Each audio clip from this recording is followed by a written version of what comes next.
大家好，我是老 K，今天给大家来聊一下这个游戏动力卖爆的 F1和 F1 Pro Max 两款鼠标。我这两款因为时间仓促还是样品，所以在调教上可能会和大货有一定的出入。经过我这几个小时的一通测试啊，这里要稍微和大家浇一下冷水啊。盖板的 F1对比3389的独魁还是有一定的差距的，看盖咬能力的话还是略差，就不要期待什么149吊打500-600块钱鼠标的剧情出现了。F1 Pro Max 这边的话，因为有一个 Smart Speed 技术的加持，也就是智能加速，表现的话就要相对的优秀很多了。但就算是最便宜的149版本 F1，它的性能表现虽然说不上最顶级，但也绝对符合目前90%以及以上人群的要求了。这两款鼠标一上手啊，49克的超轻重量带来的体验感提升是非常明显的。对比我之前在用的74克中级独魁，轻了差不多1/3。鼠标握在手里基本就是无感的。就算是55克的 Pro Max 版本，这个重量也比目前绝大多数在售的鼠标要轻了。但是要做到这个重量，肯定会有人担心这个鼠标整体的外壳强度。经过我上手的一通捏啊，果然鼠标侧面和底部出现了一个比较明显的形变。特别是侧键部分啊，甚至可以通过按压侧裙来触发侧键，又让我想起了被大巴蛇支配的恐惧啊。但是如果你担心这个会影响操作，或者说打游戏机都捏碎了，那就不太可能了，是吧？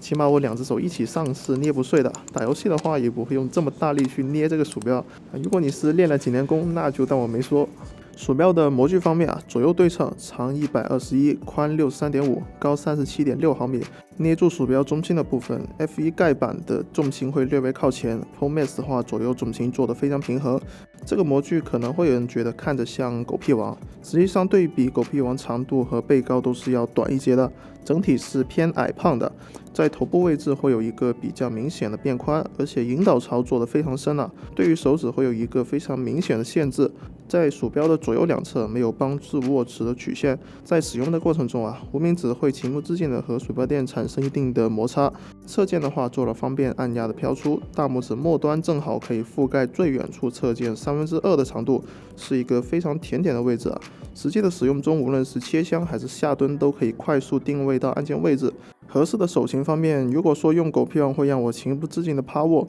那这款鼠标的抓握是我更加愿意去使用的。或者说这款模具的长度就在引导我使用这个握法。整体看起来，这款模具推荐的使用手长是17到19厘米的全部握法，手长大于19厘米的话就推荐抓握和指握，手长小于17厘米我就不太推荐这一款了，可以去看看远方的独魁 mini。底部的脚贴出厂默认的是一共上下4块 PDF-1小脚贴，在包装里也附赠了2块大的。我个人觉得这个出厂默认配置就很 OK 了，表现灵活。但如果你觉得鼠标太轻太飘不好控制啊，也可以把大脚贴换上去，会提供更高程度的一个操控感。按键方面啊，我们先听下声音。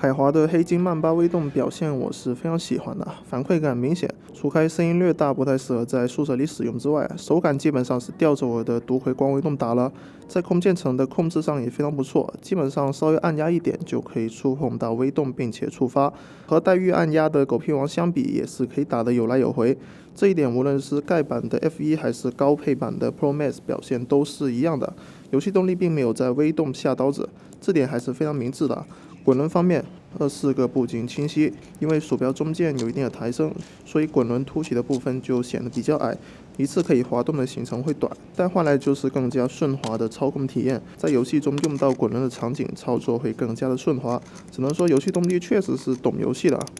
在连接的方式上，高配和盖板都只有有线和 2.4G 两种连接模式，配件还是常规的充电线、转换器和接收器。闪神线表现柔软，就算在有线模式下也可以提供很不错的手感。采用博通主控的 F1在距离接收器50厘米的画圈测试中，可以看到个别点位还是会有一点比较明显的离散。在我多次的测试中啊，这些点位都是存在的，可以基本排除是偶然的干扰。对比阿蛇家的3389啊，曲线稳定性还是稍微差了一些。至于 Pro Max 的表现就非常优秀了，画出来的曲线和3389的雷蛇相当，绝对性能上是完全没有问题的。就算把接收器插在金属机箱背后，距离鼠标1米左右，同样也可以提供非常优秀的稳定性。这一点和 F1 对比就非常明显了。如果你使用的环境信号比较杂乱，并且距离比较远的话，我优先还是推荐这个 Pro 和 Pro Max 的版本的，可以提供更稳定的游戏体验。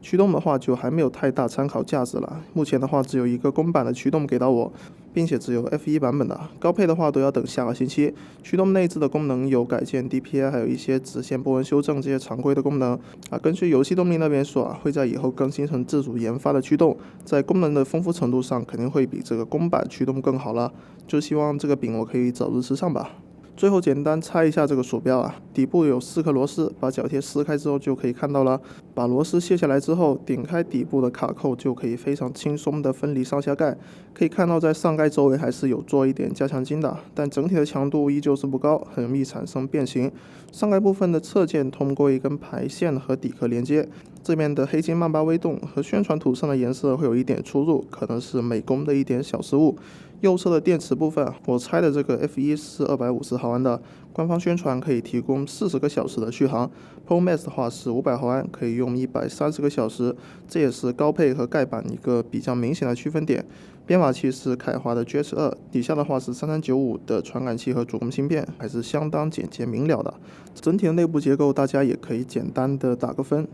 好了，说了这么多相信大家对这个鼠标已经有一个大概的了解了。在我看来，鼠标这个东西是一个比键盘更加私人化的物品，很容易存在我用觉得好，但是你用觉得拉的情况抛开这个比较私人化的模具影响，这个鼠标卖这个价钱值不值？那肯定是值的。甚至单看性能的话，除开达摩萨 M3 那款我没用过之外，是目前国产鼠标中最强的，并且把重量做到了非常变态的49克。至于我都不太好意思去挑它的缺点了，有点鸡蛋里挑骨头的嫌疑了。但硬要说的话，我这个 F1 除开模具比较软之外，滚轮的上滚还是会有一定的杂音，在比较安静的环境下可以察觉到的。但顶配的 Pro Max 这边就不存在这个问题我估计是品控的问题，因为两者用的都是相同的编码器和按键配置。总的来说，这款鼠标确实是游戏动力的一个开年王炸产品估计其他品牌的国产鼠标都不太好受了。如果你是一个忠实的大厂粉丝估计也不会去考虑它，